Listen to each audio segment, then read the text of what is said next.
of it. Every drop, every taste on the tip of my tongue. Bend my nail, bite my thumb. Evidence won't clear my name. Baby, in your presence will be so forever. Until the moment when I press my eyes shut.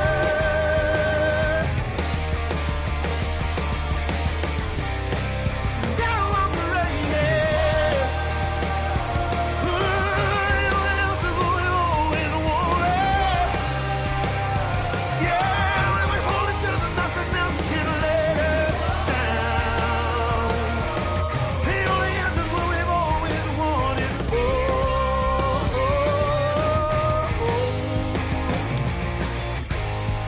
I'll do anything.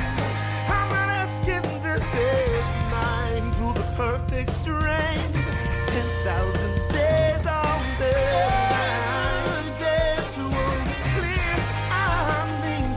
Oh, baby, it's our last kiss. We'll last forever.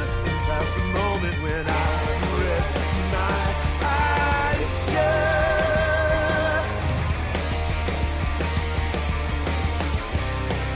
Now I'm praying.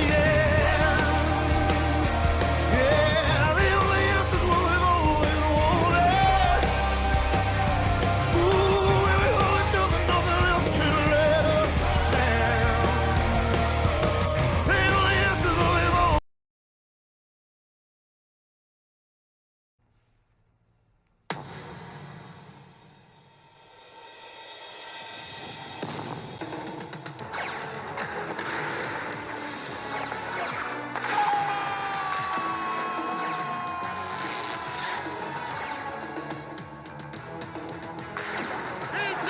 It's over! Top shelf where Mama hides the cookies! Here come the Buffalo Sabres!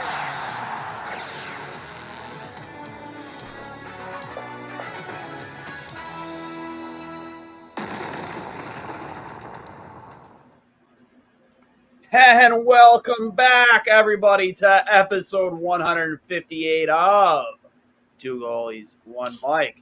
Triumphant return for the man, the myth, the legend. It's been a minute since we've seen him, but he will always be our producer. Producer Steve. Sup? Drummer of the band Snakeland, who you heard the song Trust Falls as you were waiting to hop on the show with us. Yeah, So, it's been a minute. It's been a hot minute, quite literally. Jeez Louise. It's been more than a minute, but it's been quite some time. So Minute and a excited half? to talk some hockey with you. A lot going on. The finals have been outstanding. We thought the Oilers were dead in the water. As dead as my Roomba right now is yelling at me right now. Yeah, it's creepy. It just randomly started talking. Okay. We have another guest host. Great. Yeah, we thought they were done. Dead in the water. Down 3-0. Never been done in NHL history, coming back from 3-0 deficits in the finals. But back-to-back games, the Oilers have made things really interesting. 8-1 or 8-2 in Game 4. I think it was 8-1. Yep. Might have been 8-2. And then 4-point night that night for McDavid. And then another 4-point night last night where we saw the magistry, the magic, the wizardry of Connor McDavid on full display, where he literally put the Oilers on his back and carried them to that 5-3 win? Yep. Ended up being 5-3. And, for what it's worth, respect to Matt Tkachuk for trying to save that empty netter. I saw a lot of comments that he should have just fought Oliver Ekman-Larsson on the spot for basically giving up on the play after he tried to put the team on his back. And I don't know, maybe the Panthers are a little bit heavier than the Oilers, but no disrespect to his effort level. I know people were a little bit critical given that he hasn't really been on the score sheet a lot in this particular series, but he always finds a way to contribute. And that was holy shit. That was some highlight reel level stuff for the Florida side. But my God, yeah, Connor McDavid is just, what else can we say? He's a cheat code. He's just, there's every other player in the NHL, and then, a whole floor above them is Connor McDavid. And, that when you've got a player like that, you're never truly out of any series. And he's proving. And if Leon Draisaitl gets truly activated, this is. Yeah, people forget that, dude.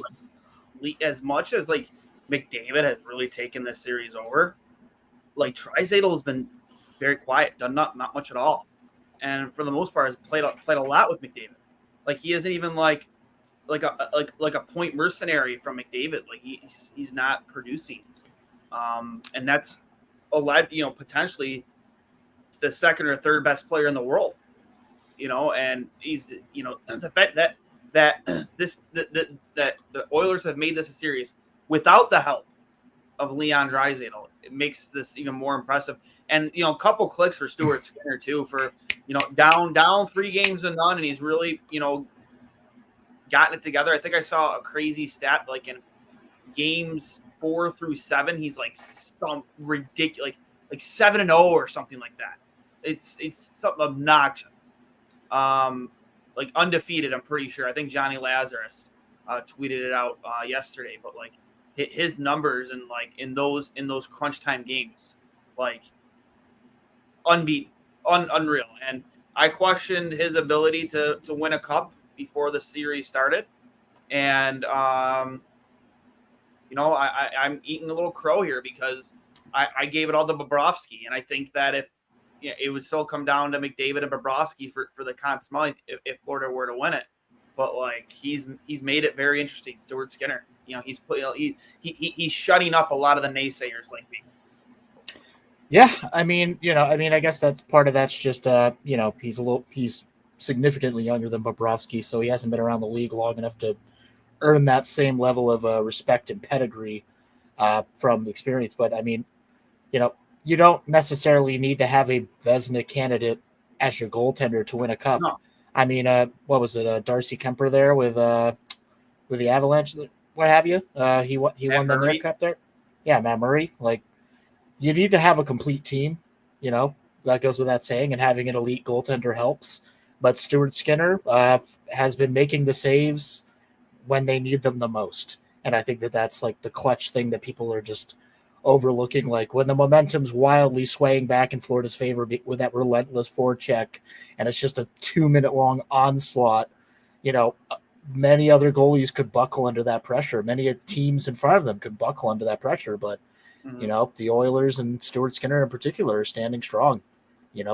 Keeping the game alive when many other teams up to that point have floundered, and let a dude like Verhaeghe or Reinhart or Barkov just bank one in, basically standing in their blue paint, and no one's there to clean them up. But Stuart Skinner's proving he's equal to the task. That's no shade on Bobrovsky. He's also making some unbelievable saves. He's playing maybe some of the best hockey of his life at age 35. Year old. Yeah. I've always been a fan of Bob. I just one thing I've never been a fan of is his cap hit. I think that teams that pay. I guess it's different in Florida. No state tax. I don't know. That would make sense. He signed that contract with Columbus, I believe, not with. I believe. Yeah, no, I believe you're right. Yeah, and then he was traded. That was a Columbus and then he was contract. Traded. Yeah. Okay. We could be mistaken. I'm not sure. I've never been a huge fan of paying like goalies outrageous money, even as a goalie myself. Like, I think that's kind of like counterproductive to our position. But like, I just think, to your point earlier, you can win with just about like any goalie. You know what I mean? Like Corey Crawford at multiple cups. True. Matt Murray, Darcy Kemper. Who's the goalie? Braden Holtby. Yeah, I don't know if you would consider him an elite, even though it was best, but Washington won Braden Holtby. Who's the goalie that Grubauer? Not Grubauer's a good example. Aiden Hill. Aiden Hill. Yeah. But the goalie that before, like, it was in Chicago before Crawford. Before he won Crawford. a cup. He won their first cup out of that dynasty. I can't remember. Maybe somebody in the chat let us know. I should call my dad. He'd be yelling at me right now for not knowing that instantaneously. Right. But yeah, again, you don't need elite goaltending. And again, maybe in 2 games here, we're talking about Stuart Skinner. Who knows? I don't know, man. All it really is like your goalie getting hot, right? Like that's really what it boils down to. Like even Johnny Quick, like he was an above average regular season goalie, but the time that guy shined was in the playoffs. Like straight up, he was he just broke Ryan Miller's U.S. born goalie wins record this past season. But yeah, I mean, in the playoffs, that was his time to shine. And no one was better than Johnny Quick in his prime when it came to playoff goaltenders. I don't think he ever made like $8 million a season. So, but if somebody was going to offer you $5 million to do your job, yeah, but then somebody else was willing to offer you twice as much to do the same work, absolutely. I think most of us are taking $10 million. I don't know. That's quick redaction. That was in fact that was a Dale Talon who signed him to that 7-year, $10 million deal back in 1920, which only does after this year only has 2 years left. And this is when the modified no trade and the no move is all in effect. Not that I could really see him ever wanting to leave Florida, nor would Florida want him to go anywhere. Unless the wheels just completely come off after this postseason next year, which it's possible. The age curve is not in his favor, but everything we're seeing right now, it's he's not going anywhere. He's going to be playing into his 40s like Fleury, like Craig Anderson. He's going to prove that old men can keep doing it. Well past the age bracket that people would say you're washed. He's going to just keep proving everybody wrong, which is fantastic. No, it is. And I'm excited to talk to Chris Peters later. He's, I don't know, this is his 4th or 5th time being on with us. But in terms of NHL, draft analysts, like he is near the top, man. He is fantastic. We got him right during his comeuppance. You know what I mean? He was fresh out of ESPN. I forget where he went. I think he went where Frank Saravelli is right now. Went to that platform, and then he, bet on himself, and now he's with FloHockey, and he's leading the way with honestly some of the best, draft, in-depth draft breakdowns, prospect analysts, prospect rankings. He just dropped an article about comparables on comparables, like draft comparables, like who some of these players, like their best comparisons are to. So I'm excited to talk about that. And just talk about his latest rankings heading into the draft and what Buffalo should do at 11th overall. But so we'll be joined by him in about 15 minutes. But let's talk some more finals. Actually, before we do, I think couple trades. Well, yeah, a couple trades. Okay, let's hit the trade real quick because I want 5 minutes for what I want to talk about. Yeah. Darcy Kemper traded to the LA Kings for Pierre-Luc Dubois, straight up 1-for-1. I think the Capitals are the winners of that trade because I think Dubois probably has the higher ceiling there, right? Darcy Kemper, he is what he is. He's a when he's playing at his best, he's an above average goaltender, which is what the Kings probably want right now. It is kind of surprising that that's all Dubois got, but also I think it goes hand in hand with the history that's followed him around. Is he a guy who his effort isn't all in? He complains a lot. He's a prima donna. All the stuff you hear about him over the years. Columbus, Winnipeg, LA, and now I don't know with his 4th or 5th team he's on so far. And you look at his stature and how good, big of a player he is. He is what you want in a power forward. He really is. He's a big boy, and I don't know, man. He's gonna be able to figure it out, consistently. But I think he said it. I think Brett said it in our chat. He goes, if that's the guy, that guy can figure it out. He is gonna be a nightmare in Washington. And now he's gonna be riding shotgun with with Ovi. Ovechkin. Yeah. I think if there's any player in the league that can humble the young man and teach him, how to act like not only a professional but also a legit player, I think it's Alexander. I don't think any version of Ovi is going to take anybody's shit, especially not old man Ovi with the salt and pepper beard now. But yeah, I mean, at the end of the day, you're probably right. I mean, he is a center, which is always a coveted position. He's only 25, so he's got his whole career ahead of him. Darcy Kemper, you know what you're getting, and if that's what you want, great, have fun. But there could be some untapped potential that we have yet to see from Pierre-Luc Dubois. And at this point, he's got his term and he's got his money, which does make it harder and harder to move on from him if that's what somebody ultimately does want to do. So eventually one of these dance partners is just going to have to go with the girl they brought. After a certain amount of time, he's going to run out of people to take him to the dance. So I do hope it works out for Washington because, you don't want to watch any player just, flounder and just live out of a suitcase for their entire career. I can't imagine that's, I'm obviously not a professional athlete, but I can't imagine that's any fun to not know where your hometown's going to be one year down the road. Be probably nice for him just to get some stability. And I think being surrounded by players like him, like Ovi and, those folks there that have been like with the Capitals for a very long time, much like some of the more pedigreed organizations like Boston, like when you've got players to stick around for long term, there is a culture that may not exist in other clubs. Not to say that, Winnipeg and LA don't have a storied culture of their own, but, Alexander Ovechkin and the Washington Capitals have been an institution for about 2 decades now. A lot of leadership on that team. Say what you want to know Ovechkin and leadership, but one thing you can never say about Ovechkin is the guy doesn't work his ass off, and he gives it leaves it all on the ice every single shift, and hopefully something like that rubs off on Pierre-Luc Dubois. I know, again, disappointing this season, 82 games, only 40 points. But previous 2 seasons, 73 games, 63 points, 81 games, 60 points. And again, he's never really been close to a point per game player, but just slightly under, kind of like what you would want, in a first line winger. You know what I mean? Almost like a Jeff Skinner. You know what I mean? He's not going to be a point per game player, just going to be slightly under. And he's 25 years old. I don't know, man. I find it hard to believe that you should give up on a guy 6'4", as big and heavy as he is. I think the Capitals win that trade just off, the ceiling there. You know what I mean? If he can figure it out, if he can turn it around. So I'm all on board with that for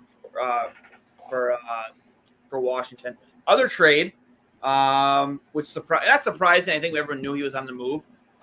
Jake Markstrom finally on his way out the door to the New Jersey Devils. They waited till this year to get a goalie. Poor Lindy. Actually, our benefit, right? Our benefit. But is it Kevin Ball, the defenseman? He's like a third line. Kevin Ball, yeah, third line. Third pairing defenseman, and then a top 10 protected first round pick. So that's kind of setting the market for a goalie in the offseason for teams that are looking for it. Probably, realistically, a first round pick and some change, right? Yeah. And it's good that they knew who they wanted, so they didn't feel the need to hesitate. And I mean, the fact that they gave up the lottery protected pick next year and not this year's first round pick, which is 10th overall, that was an interesting wrinkle that a lot of people didn't see coming, just because of all the chatter that's been going out there. Like, yeah, we're willing to move the 10th overall. Yeah, we're moving. And then Utah's like, oh yeah, we're willing to move the 6th overall. And then Ottawa's like, yeah, we'll move the 7th or whatever. And then we've got the 11th. It's like, how much value does that have? I mean, obviously none of these picks have moved yet, but how much value does that have if several teams above you are willing to move their, higher value pick to get a, some sort of elite tangible player back? But yeah, I mean, it's good for them to, and I mean, their goalie core is now locked up. It's a little bit on the older side, but I mean, it's Markstrom is your 1A and then Jake Allen is your backup for barely $6 million total. Yeah, that's backup. So yeah, Jake Allen's, he's much like Kemper. What you're getting with him. He's rarely going to knock your socks off, but he's more often than not going to be where you need him to. Another thing too is what I want to touch on is, are they stripping it down to the studs in the Calgary? I mean, they have Dustin Wolf, they're really ready. He's ready to be a full-time starter, but they just traded their starting goaltender. They traded. I mean, they sold Traded. Zadorov at the deadline. Who else? Lindholm. Lindholm, and then the defenseman to Vegas. Freaking God, Jesus Christ. God, what the hell's that guy's name? I am blanking. While you look that up, but they sold a lot. Hannafin. Yes, they sold a lot at the deadline. They sold a little bit today. If I'm Kevin Adams, how are you not at least getting on the phone with Calgary and be like, hey, can we talk about Uyghur? Can we talk about Coleman? Can we talk about Mangiapane? Can we talk about Kadri? I mean, people say Kadri, you know, is contract a little crazy, but Calgary just proved they're not afraid to retain salary. You know what I mean? Maybe trade. You know what I mean? Screw it. You know, for my opinion, you know, Blake Coleman, Mangiapane, Anderson, a lot of players in there that could be up for grabs out of Calgary, and I think that fit really well in here for Buffalo. I'm a big Blake Coleman guy. Everybody knows that. Well, six. I mean, Blake Coleman would be beautiful in your middle six somewhere, without a doubt. But I mean, I think if we're looking at forwards, I think there are some slightly like more sexier options to shop for, like the Ehlers of the world there. Yeah. So I mean, if I'm talking to Calgary about anything, I'm either eyeballing Mackenzie Weegar or Rasmus Anderson. Anderson more so just for the cap and the term, given that, you know, I mean, Weegar is clearly not a good contract. Yeah, clearly Weegar's the better player, but you know, he's 30 now and he's got 7 more years of this deal starting next year. Like, I mean, that's, you know, you'll be a decent number though for him. I think the number isn't that bad. It's not that bad, but I mean, over $6 million for eventually a 37-year-old is going to be, you know, I mean, at this point, Buffalo's in that zone where they have to actually start projecting that far out. I mean, you've got your obvious guys locked up, your Dahlins and your Powers, Sammy, Cousins, Tage, but like, you know, Quinn and Peterka will need deals, and you're going to want them to be able to afford to have them stick around. So that needs to be a number that's worth their while. You know, we can't just like lowball them. $3.5 million. You're good with that? No, I'm not cool with that. I'm scoring it like a $6 million pace. I'd like to at least get 5.5. What are you doing out here? So I mean, at the end of the day, you know, I that's the problem with being a team that wants to take that next step, is we can't take on a contract that could get pear-shaped. And yes, while the first 3 or 4 years of that Weegar deal could be fantastic, it's that last 3 that I truly have zero interest in, as nicely as I could say it. But, you know, Rasmus Anderson, 27 years old right now, 2 years left, which gives you enough time to figure out whether or not Byram is or isn't part of the future plans. Agreed. He himself only has 1 more year left. And then, you know, okay, do I need to sign Byram and, you know, lock up this second pair right-hand D long-term, or what's up? Exactly. So I would definitely make a phone call on Rasmus Anderson. I think Buffalo thrives when it has more than one Rasmus in the organization. So I think we need to right that wrong. Before we bring in Chris Peters here, I just want to take a few minutes to discuss my big elephant in the room. Paul Hamilton's comments about Dominic Hasek in the playoffs today. Oh, you heard the clip, right? Oh, I've heard the clip. You've been hot what are we doing here at what are they doing at WGR? Like, I have not. Okay, I have never, ever said the letters WGR on this podcast before. I don't think I ever have. This is the first time, and we all know why I don't talk about it. I don't like to talk about it. I don't like to talk about myself. But what the fuck are they doing over there, allowing that guy to spew that venom, that nonsense, that horse shit live on air? Does he just say things to say things now? Is that what he's doing? Is that where we are? Is Hambone a clickbaiter now? Is that what's happening here? Because at the end of the day, Dominic Hasek not only is the greatest goalie to ever put on a Sabres crest, he's the greatest goalie to ever step foot on an NHL ice rink. And let's break down the numbers here. Let's break down the numbers, right? Okay? Let's break down. a .930 save percentage over 8 seasons in the playoffs for the Buffalo Sabres. I think it was a 2.04 goals against average. In the finals appearance that he blatantly called out, Hasek had like a 939, something stupid, like some stupid high save percentage, and Dallas never scored more than 2 goals in a game, and the game-winning goal happened in like the 4th overtime. Like, what are we even doing here? What are we even doing here, GR? What are we even doing here? You're going to allow that guy to spew that nonsense? Are you guys that desperate to get people to listen now? Like, I have all the respect for Jeremy and Joe. I really, really do. All the respect in the world. Those guys are great.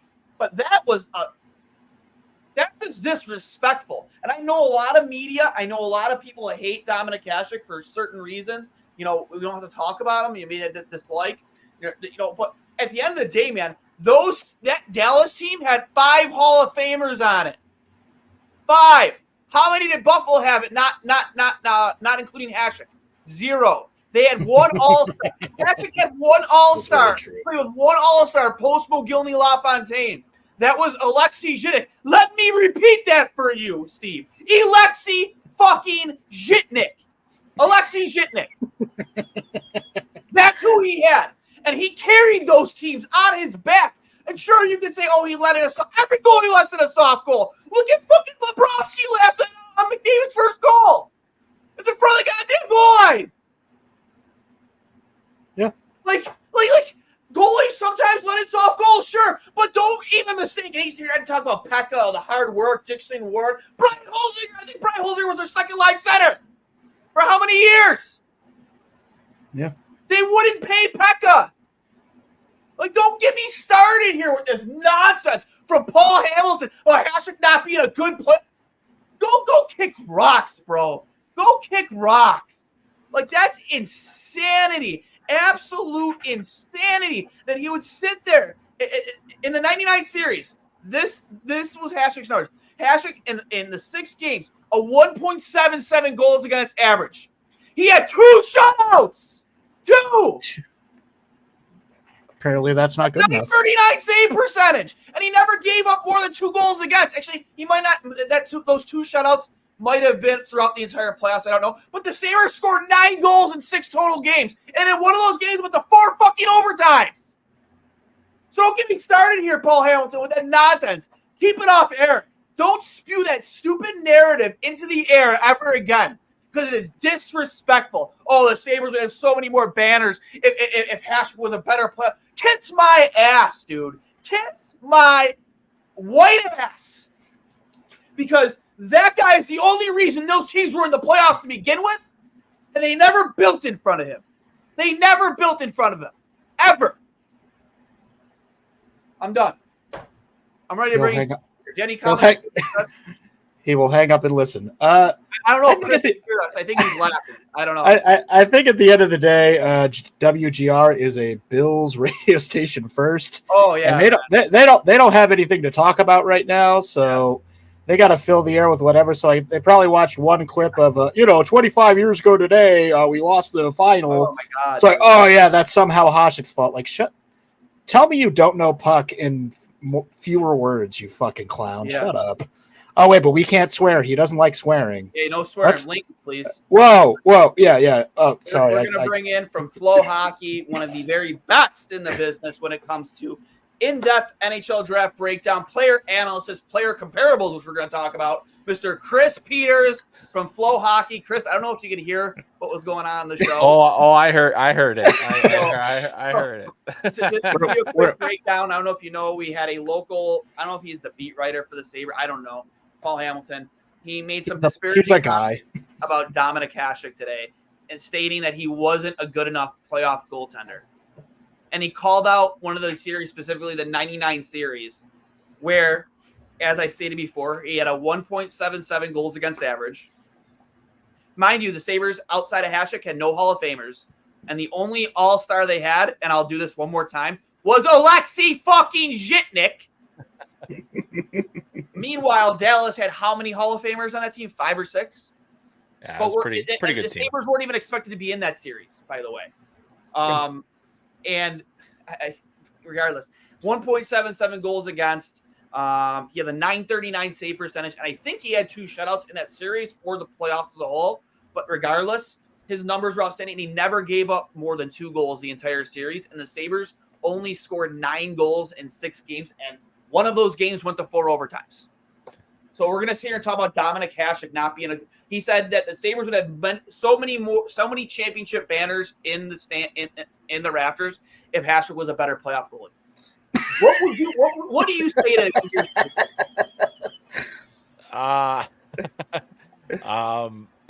This sounds very. I don't know.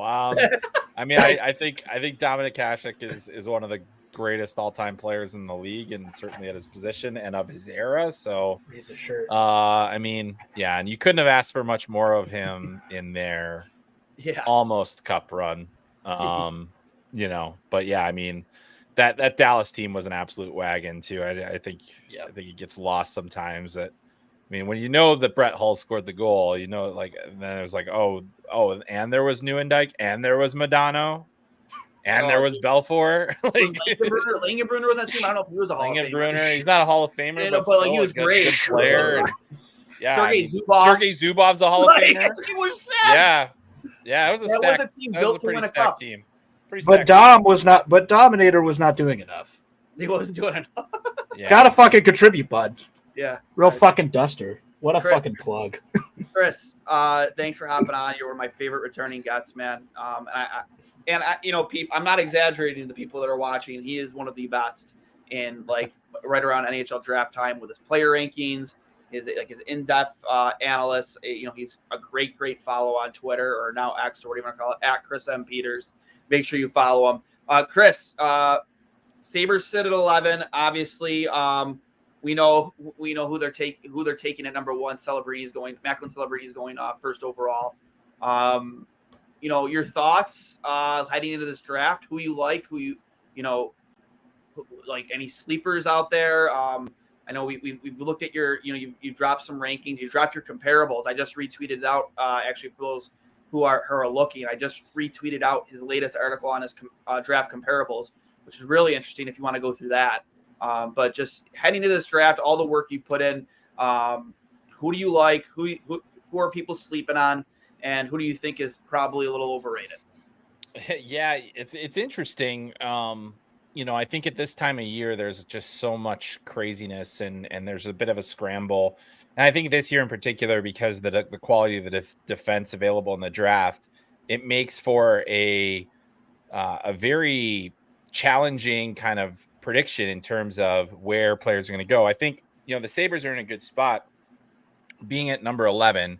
A lot of the decisions are going to get made for them in the end, but you think maybe one of the top 6 defensemen will still be available at 11. If 6 defensemen go in the top 10, that's like a record, so one of those guys could be there. Obviously, Buffalo has already worked to build up their blue line, adding Bowen Byram. They have so many left shot defensemen, so you're wondering who could potentially fall to them. You also look at the last couple of drafts, and they haven't shied away from drafting smaller players, whether it's Zach Benson, Matt Savoy, Noah Ostlund, so they have a decent enough prospect pool. What I'm interested in is there any sense in potentially trading the pick for more immediate help? Is there going to be somebody that's impactful enough? Is anybody going to be available on the board to create a value situation for the Sabres that would make it palatable to trade? Because as I look and I say, okay, well, if there's Consta Helenius, if there's Cole Iserman, maybe you get lucky and Berkeley Catton slips down there. We're still talking about a lot of sub 6 foot players that, you can't necessarily continue to build that way. And they have bigger players on the everyday roster. Obviously, you look at Tage Thompson and players like that. They're okay in the size department, but I think that as you're building for the future, you need to find some guys with size. And so, there's a couple of potential opportunities that kind of by the stroke of luck that could be available. Like say Tisha Ginla doesn't get taken by the Calgary Flames, and then all of a sudden he's still there at 11 because everybody was rushing to get defensemen. Then that creates a really unique opportunity. I don't think Beckett Seneca, who's been one of the biggest risers in the draft, will be available there anymore. It sounds like he's going to go earlier in the top 10. So, as I look for players for them, certain fits, I think if either Zane Parekh or Carter Yakimchuk are there, both right shot defensemen that are available that are more offensive minded and have upside, that might be an area that you look at and you say, okay, well, how do we fit that player in the future? That's something that you would worry about down the line. Neither of them will be everyday NHLers next year. I think if there's the right shot defenseman, you might be a little bit more inclined to look at one of those players.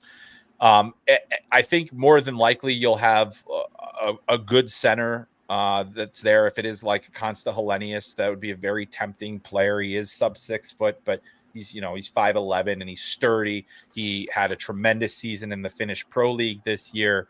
The fact that he's a center, the fact that he has high-end hockey sense, I think he fits the profile of the type of player that the Sabres have liked in the last couple of years.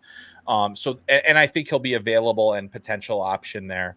The one guy you mentioned, kind of the overrated player, and the player that, he's not overrated anymore because he's kind of slipped down the draft boards. But, I'm certain that a lot of people are going to be start talking about, as soon as the top 10 is over, when is Cole Yzerman going to go? Came into the year as one of the top 5 prospects in the draft, had a 70 goals or a 69 goal season the year before. And then, his goal total was actually down this year, but the schedule is a bit tougher. They play more college teams.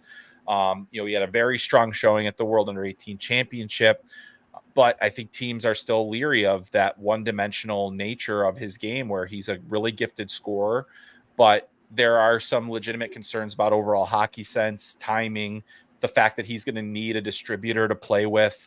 I think the Sabres are in a unique position where they have players like that could help get him the puck. So maybe they're a better fit for a player like that. But I just think it's at 11th overall. I'm starting to think that that's probably a little too soon to go after that goal scorer. So there's a lot of different players in that range that are high quality. I think if you look the top 14 players in this draft generally on all of the public lists, and I think it's also true of a lot of the NHL lists, generally the 14 players you see in the first 14 slots, the order won't be the same, but those are the names that you'll see in those first 14 slots. So basically the Sabres are in a position to get one of the top upper tier players in the draft, or have a really valuable asset in the event that a trade becomes more palatable. So you would say probably, instead of like a low risk, high reward in Cole Yzerman, he's like a higher at 11, he'd be like a high risk, but potentially really high reward type of player. Yeah. I think that's a good way of putting it. I think there's a real boom bust potential there, because at his top end, maybe he does turn into a top line scorer. The thing is I don't think his game is well rounded enough to play the kind of minutes that you would need from a top line scorer. And also the fact that he's not a play driver is another concern. He's got a high compete level. He's physically strong. He has obviously an elite level shot. He's the best goal scorer in the draft. But we said that about guys like Oliver Wahlstrom and Kiefer Bellows, and I think that Yzerman is better than those players and had better numbers but those are guys that kind of we had the same questions about coming into the draft. Are they too one-dimensional? And, I think both of them ended up with the New York Islanders. And, I think that Wahlstrom had to find a different way to play because he wasn't going to be a 40-goal scorer in the NHL. And Bellows never really materialized the way that the Islanders needed him to. So, I think that those are examples where you say that the teams are using and saying, is he the next to kind of fall in that line? That's, the worst case scenario is probably that he's a third line scorer for your team. I just think the goal scoring talent is such that he'll find a way to make it. But the question is as a sub 6 foot guy, is he going to be able to do enough to play in your top 6? I think the Sabres, like you said earlier, they're in a unique position too, where they're so loaded in the pipeline that they can maybe wait on a kid like Yzerman for a while. Yeah, I mean, they can let him blossom. They can let him. He was in the USN TDP. Where is he committed to play next year? He'll be going to Boston University. He was initially committed. Okay, Yeah. So he initially committed to go to Minnesota, which was it was so far of like the fact that Minnesota had gotten a kid from Massachusetts was like a huge coup, but he decided that he wanted to be closer to home. I think his dad is dealing with an illness and decided it was more important to be closer to home and made that change. And he also was teammates with Macklin Celebrini at Shattuck St. Mary's. And those two guys were absolute terrors as 15-year-olds playing on the U18 team at Shattuck St. Mary's. So, I mean, those two guys really ripped it up. And I always wondered, with that friendship, if there would ever be a chance that Celebrini said, hey, I want to go back to BU to play with my brother and play with Cole Eiserman. The Sharks are going to be terrible. So maybe I take one extra year in college and make a run at the national championship. I don't think that's necessarily going to happen. But at the same time, there are some alluring features to returning. I'm judging from how season tickets are selling in San Jose right now. Yeah. I think you got to sign now. I think they can do everything to make sure they get Macklin Celebrini in a Sharks jersey next season. Looking at your latest draft rankings from earlier this month, yeah, I think it's an easy, Artyom Leshuvov. Sorry if I butcher that. Yeah, Levshinov, yep. I know you mentioned that the Blackhawks have talked to him extensively at the Combine here in Buffalo. And this is the season, right, Steve, where we butcher people's names. Ivan. If you need an assist, let me know because I've had to say these names about 300 times in the last 4 days. So at 3, you have Ivan Demidov. Again, another forward. Your first defenseman goes at 4 is Anton. I'm gonna let you go. Anton Salayev and Levshinov's a defenseman too, but yeah, Anton. I'm sorry. Yeah, sorry. Yeah, so second defenseman. Yeah, Salayev is big 6'7" Russian defenseman. Yep. Do you think there's any chance that a guy like Salayev would actually fall as far as 11? I do think that actually. I think that the questions about him. He's a really good stopper. He's physical. He's mobile for his size. 6'7". Played all year in the KHL. At 6'7" with the ability to skate, that gives you a lot of runway. And that's the reason that I put him so high is because I think the ceiling is very high. The question that I have is, will the offense translate? Will he be a true two-way defenseman, or is he going to be more of a shutdown guy? And if teams believe he's more of a shutdown guy, that's probably going to slip him down the boards a little bit. So he could be there. He's under contract for 2 more seasons, I believe. I think until 25-26 in the KHL with Torpedo. His head coach is Igor Larionov, who I think is one of the best coaches in the KHL for young players, because that's a very scarce thing to find a coach in the KHL that's going to give the run to the younger guys. Larionov does it. He has 2 players from his current team that could go in the first round as a result. So, I think Salayev is a very intriguing option. And if you're thinking longer term, the Sabres wouldn't need him for a while. Will some of that left shot clog clear up? And how many of those left shot guys will just have to play on their offside? Is the right shot defenseman that big of a commodity when you have 5 high-end or 6 high-end left shot guys? I think you want to have a right shot guy at some point, but you look at what they have, and it's pretty, that D-core is probably set for a long time. If you add another piece like that, and right-handed shot defensemen are such a commodity, right? Like, we have so many left-handed defensemen in Buffalo right now, as it is. But I look at this kid, 6'7" is what jumps out at me right away, and he's still going to keep growing in terms of weight, 207 pounds. Like, that's something that I know we have a kid like Owen Power, who he doesn't play that type of style, that physically aggressive, nasty Chris Pronger style. Even though I'd like to, I think that Sabres fans would wish that Owen Power, again, we don't need him to be like a Chris Pronger or that type of a defenseman, but like enforce your will more on players physically, force them out of front of your goaltender. I think he's still learning a lot of these things at the pro level. But Salayev, is that something that he brings to the table right away, right out of the gate, like that physical nastiness? I think so. It probably would take a bit of an adjustment, doing it at the NHL level versus the KHL level. Not to say that you're playing against men, you're playing, against high-end professional players. So, you would expect him to be able to do it. The fact that he played the minutes that he did this year in the KHL, and survived and thrived in some cases is really strong. So yeah, so I think you're talking about a guy that once his KHL contract is up, you're more than likely looking at a guy that's stepping into an NHL lineup pretty quickly. Mm-hmm. One other question too, and I know he received quite a bit of attention at the combine, was Tija Ginla. Obviously comes from a great pedigree from Jerome McGinley. But your thoughts on him? Does he carry that same pedigree? And where would you see him fall in the draft? Yeah, so he's an interesting player. I mean, I think the fact that he's listed as a center, I think he's probably going to be more of a wing, but we're talking about a high-end skill player, very quick hands, good scoring ability, great release on his shot, detailed, getting better defensively, playing harder in general, being more tenacious off the puck, but a real true skill player.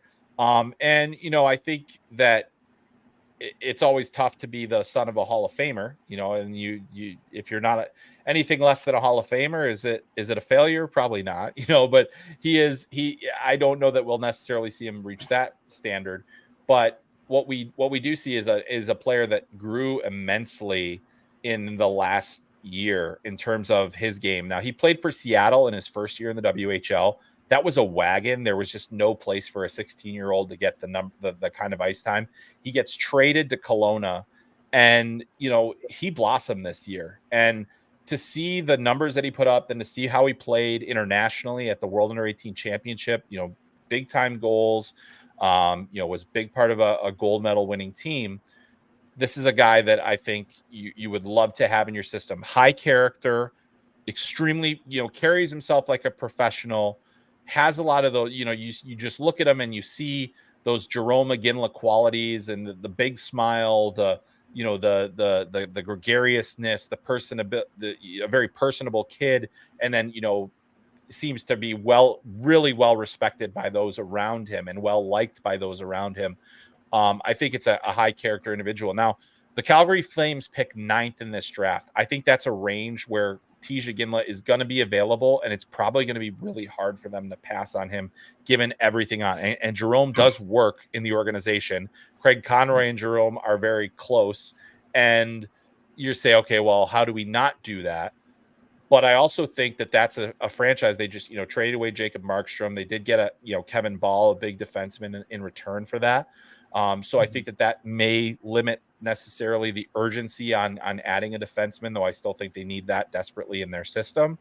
But that does kind of give them the leeway to go ahead and get Tej, and then maybe we'll see if they do anything else to try to stay high in the first round and add. But I mean, Calgary is in a position right now where they do need to add more. They obviously traded away a lot of key players, but there is the possibility that Tija Ginla is available at 11 in the right scenario, and then all of a sudden, I think that makes for a fairly easy decision for the Sabres as a high scoring wing.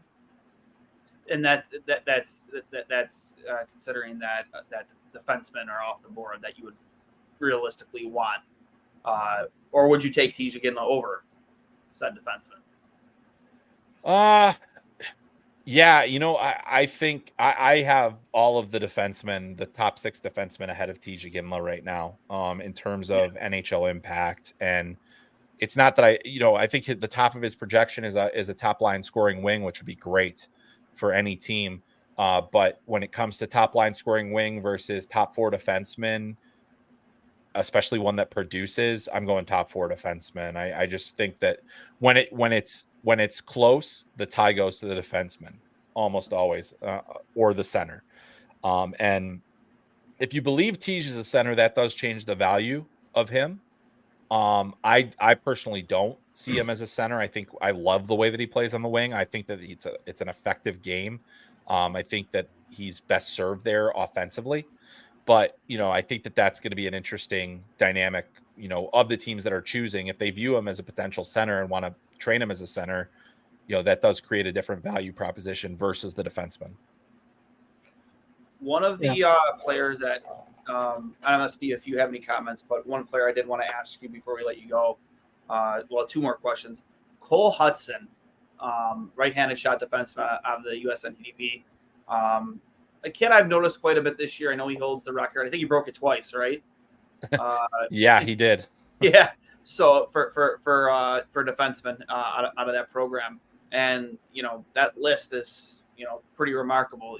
When you look at the other players that have been on it, where you have him ranked here at 35. Again, right-handed shot defenseman, very very coveted in the National Hockey League. Why at 35? And where do you see him going? Could he sneak himself into the first round? Is he probably like a day 2 draft pick? I do think he's going to be a day 2 draft pick. He was a point per game player this year for the under 18 team, had 13 points at the under 18 World Championship, which, was the most by an American defenseman at that tournament.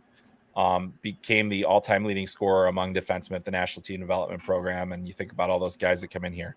The reason that I think he's going to be a day 2 pick is because he's a 5'10" average defender, high-end skill, but not necessarily elite skill the same way that we were talking about Lane Hudson, who was a player that I did list in the first round in his own draft season. I like Cole Hudson an awful lot, but you talk to NHL teams and they're just, if he doesn't hit, you've drafted a 5'10" defenseman that it's really hard to justify that pick. It is much easier to justify him as a day 2 pick. I think he should go earlier, but my sense is that he's going to go later in that second round. I think it could be 50 or later in that second round because of the size and because there's just enough of doubt. But one thing I will say, his last impression was at the World Under 18 Championship. And yes, Team USA did lose that game to Canada in the end. They lost on 3 power play goals on a major power play with 10 minutes to go in regulation. That game was one of the best games Cole Hudson I saw play at both ends of the ice. I think there's a little bit more defensive bite than he's often given credit for. He's a competitor and he cares. And he played so hard in that game. It was really impressive. It gave me an idea of what he's going to be in the future. And I am really intrigued to see how he develops, how much, if he grows any more than he is right now. His brother Lane was 5'8" in his draft season, but has grown up to like 5'10" and a half now. And that's where, Cole is currently. But I really like the player. And I think that, wherever he goes, he's going to find a way. As much as I like Saleyev, you can't teach size. You really can't, 6'7" compared to 5'10". I know Saleyev is a left-handed shot defenseman, but again, I think that he has the potential to be an absolute stud, first line pairing, even with Buffalo's, logjam on the left side, depending on, can he play the right side? Saleyev, yeah. I mean, I think he can. Yeah. It's, I think it's just a matter of balance. But the thing about him is you're asking him to do it in North America. Yeah. It's a different spacing situation. It's a different timing situation. So I think you're looking for balance on that side. With Lane Hudson, the thing with me is I think he would fit really well with Lindy Ruff, and the current, again, this year, you're looking at him years, a couple years down the line, but you talk about Bowen Byram, you talk about Ralph Stanley, you talk about Owen Power. Those are your top 3 guys. I think he would fit well with that group down the line if he really truly blossoms into that, again, high impact, plays really well off the rush. And like you said, there's another thing you can't account for is a player's willingness to compete. Like you said, he what he doesn't have in size, he makes up for in passion and heart and effort. So, Steve, you have anything for Chris? Well, I guess it would be a missed opportunity if we didn't try to make a quick question about are there any goaltenders in this year's draft that have caught your eye in any way? Aren't any in the top 50, I'll tell you that. Not that we need one, but is there anybody out there that's like, that would be cool at second or third round? Yeah, it would be weird coming on a podcast with goalies in the title and not talk about goalies. So, this year is certainly one of the weaker goalie years. I think that there are a few guys that I did put into, my top 100. Among them, Mikhail Yegorov, who played for the Omaha Lancers. And if you're looking at his numbers, don't, because it'll scare you. But if you look at his measurables, they will actually very much excite you. And I think for him, it's all about the pro tools that he has. It's a gigantic frame. He's a cerebral player. He has good hockey sense. He just was on a really bad team. And his numbers showed that way. He's committed to Boston University.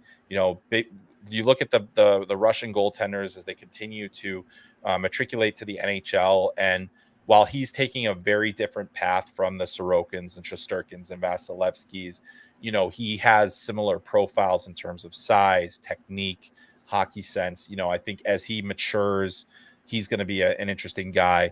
The big Swede, Marcus Gidloff, is another guy that NHL teams are very intrigued by.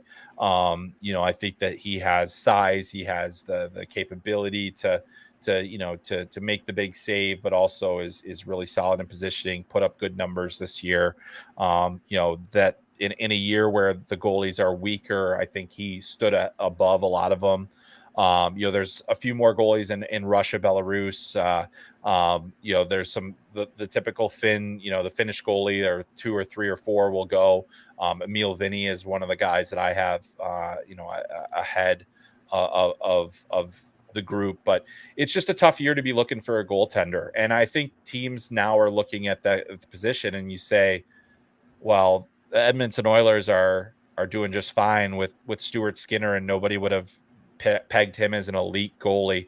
The Vegas Golden Knights win with Aiden Hill. It's more about profile, giving guys time.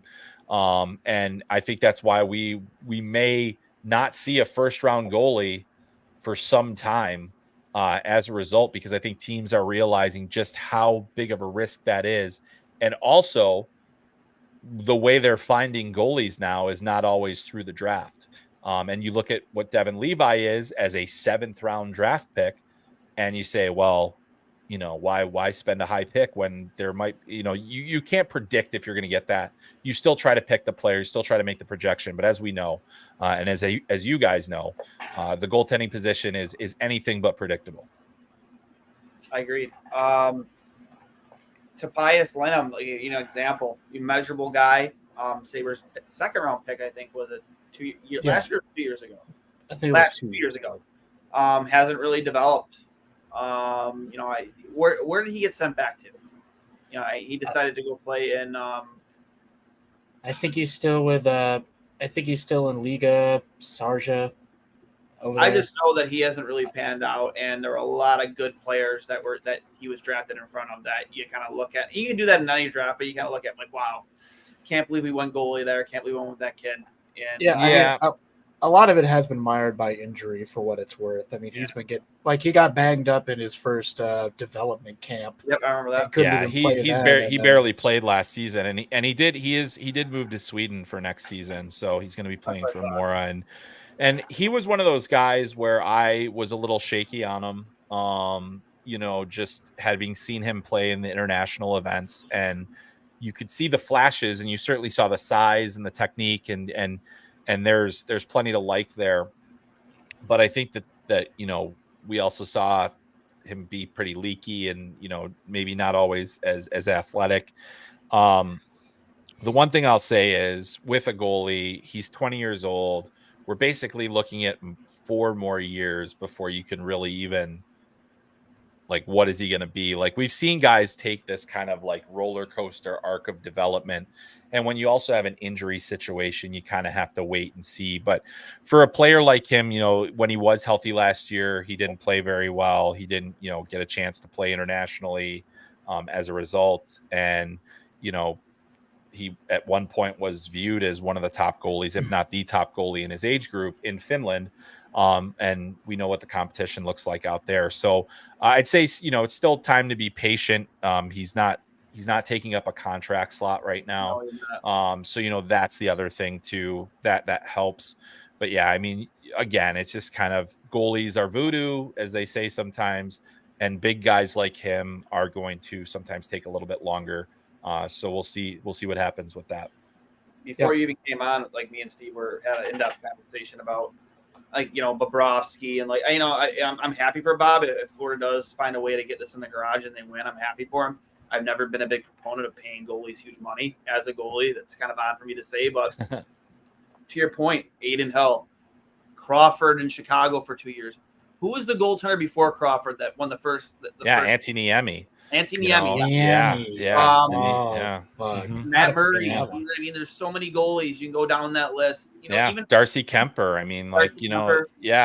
it's pretty wild. And that's the thing is, like, you know, the crazy thing about goaltending is you have to have it, right? You have to have it, but you have to have it at the right time. You have to have it, you know, to the point that we were talking about earlier. You had Dominic Hasek, but you needed about 3 more guys up in front of him to compete with some of those teams. And so, you know, it is really it's such a strange piece of hockey team building. And I agree with you, like, you know, spending a lot of money at the goaltending position, you know, for how many years, right? Like, even Vasilevsky has down years and has had down playoffs and has had, you say, you know, Shesterkin, same thing, Sorokin, same thing. Like, you can't predict the consistency that you're going to get out of the position. And, you know, we talked about it at the beginning of the season. I remember coming on here talking about Devin Levi and the situation with him.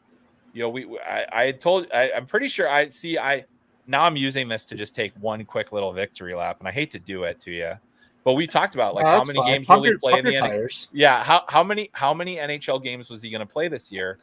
And, you know, I think I took the under 40, and the situation with goalies is there is not a single position where you can skip steps. Like, you can't skip a step with a goalie. Every single goalie that comes in the NHL at this point is going to have played a significant amount of time, or at least half a season in the AHL before they're ready. And, like, even, you know, it's just what we've seen. And so that's the patience that you have to have, and also the uncertainty that you have to live with your prospects. You're going to have down years. It's going to happen. I think you look at the Detroit Red Wings. Sebastian Cossa spent a year in the ECHL, which is another great place for goalies to develop it when they get the playing time, as he did. Didn't put up great numbers, had a decent playoff, and then he came into the AHL. Rough start this year, but then he came into his own, and he really was solid the rest of the season.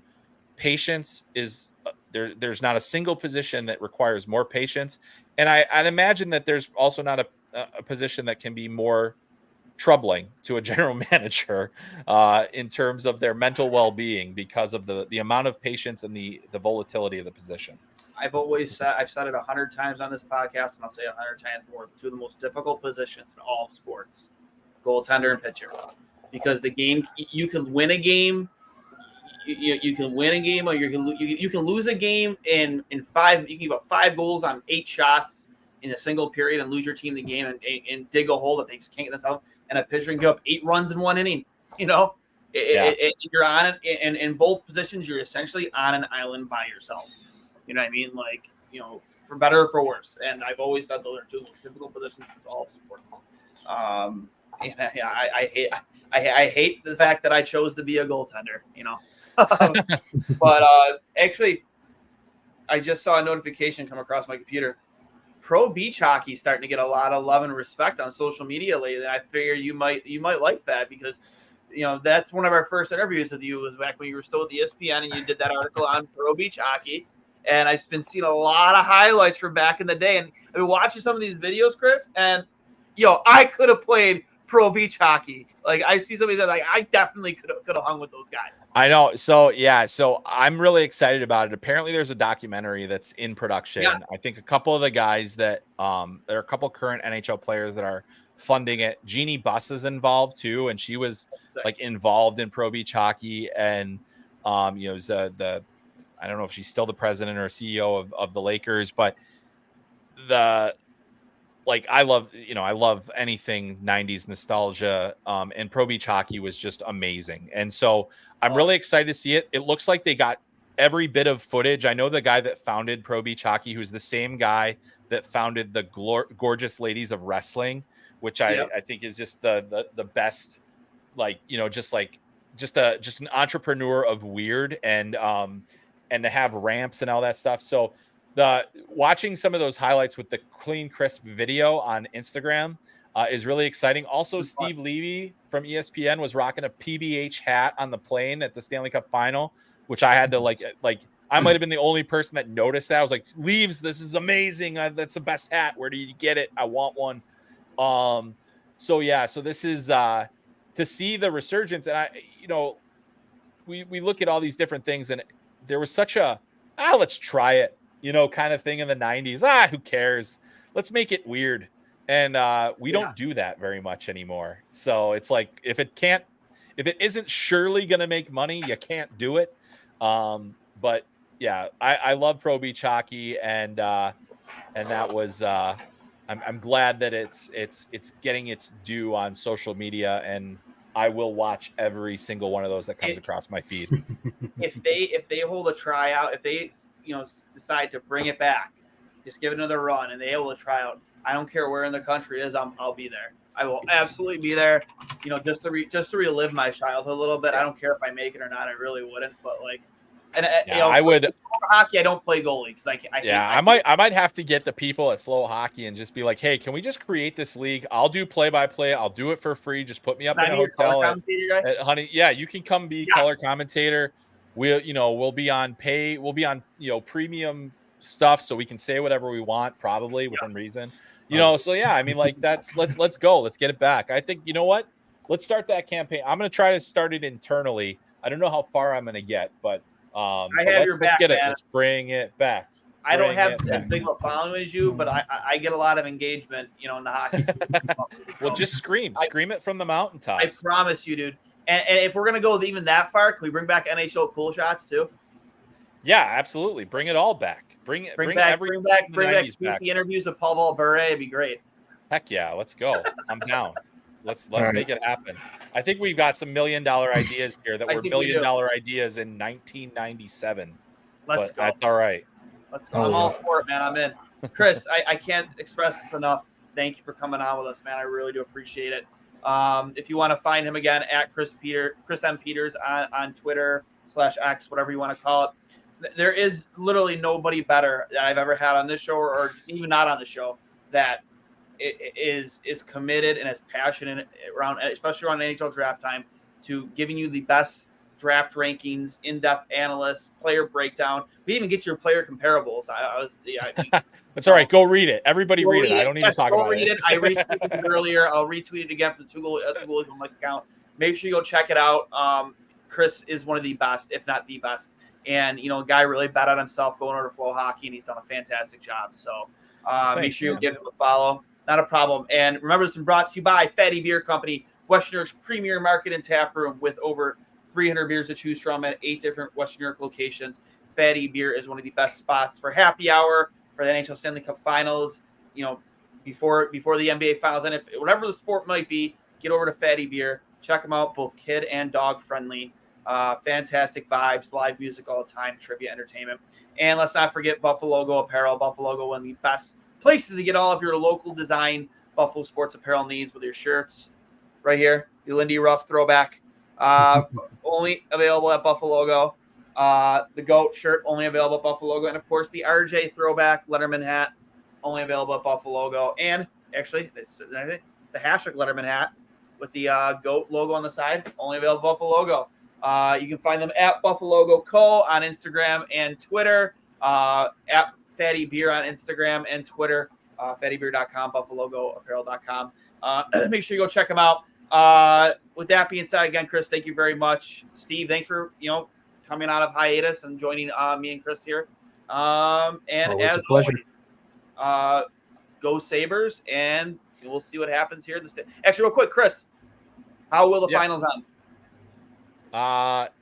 It's going to go 7. And Edmonton's going to do all that work only to lose in 7. So I think so. That's where I'm going with 7. it.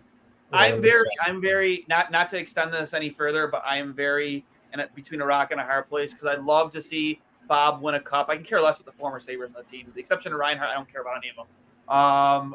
But Knobloch's, but I think it'd be a travesty for McDavid to never win a cup. But I have trouble dealing with the coach's comments about the Buffalo Bills a couple weeks ago. I don't know if you caught that one, Chris. He said they asked about Florida is being in the finals for a second year in a row, and how much does having experience in the finals matter in a situation like this? And he goes, "Why don't you go ask the Buffalo Bills from the '90s what experience?" Oh, is?"